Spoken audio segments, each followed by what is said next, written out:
રાજ્યમાં વરસી રહેલા વરસાદથી એસટી બસ પર અસર થવા પામી હતી. સુરતથી ઉપડતી સોમનાથ, પોરબંદર, જૂનાગઢ, ગોધરા, દ્વારકા, ઝાલોદ અને દાહોદ રૂટની 50થી વધુ બસો રદ કરવામાં આવી છે. ગુજરાત રાજ્યમાં ભારેથી અતિભારે વરસાદ ખાબકતા જનજીવન અસ્તવ્યસ્ત થવા પામ્યું છે. તો આગામી 31મી ઓગસ્ટ સુધી ભારે વરસાદ વરસે તેવી હવામાન વિભાગ દ્વારા આગાહી કરવામાં આવી છે.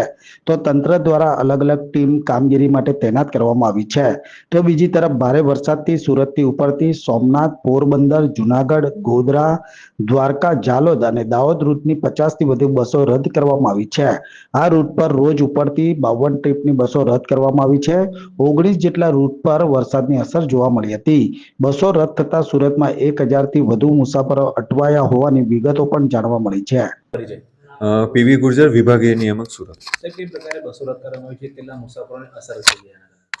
હેવી રેનના લીધે સુરત વિભાગની 52 ટ્રીપો કેન્સલ થઈ છે. 19 રૂટો કેન્સલ કર્યા છે, જેમાં છે પોરબંદર, સોમનાથ, દ્વારકા, તેમજ નોર્થમાં આપણે ગોધરા, ઝાલોદ, દાહોદ તરફનું સંચાલન છે એ સ્થગિત કરવામાં આવેલું છે. કેટલા મુસાફરો અટવાયા છે અને એસટી નિગમ દ્વારા કઈ પ્રકારની આગામી દિવસમાં રેનના લીધે અગમચેતીના ભાગરૂપે આ સંચાલન બંધ કરવામાં આવેલું છે, અને અત્યારે આશરે 500થી 1000 પબ્લિકનો જે એમને મુસાફરી કરી શક્યા નથી.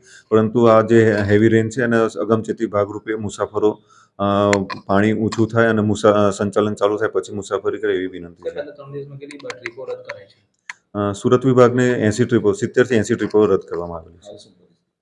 હાલમાં આ જે 19 રૂટો છે એના ઉપર બંધ કરેલું છે. જેવું વહીવટી તંત્ર દ્વારા જણાવવામાં આવશે કે રૂટ ચાલુ થઈ ગયા છે પછી સંચાલન ચાલુ કરવામાં આવશે.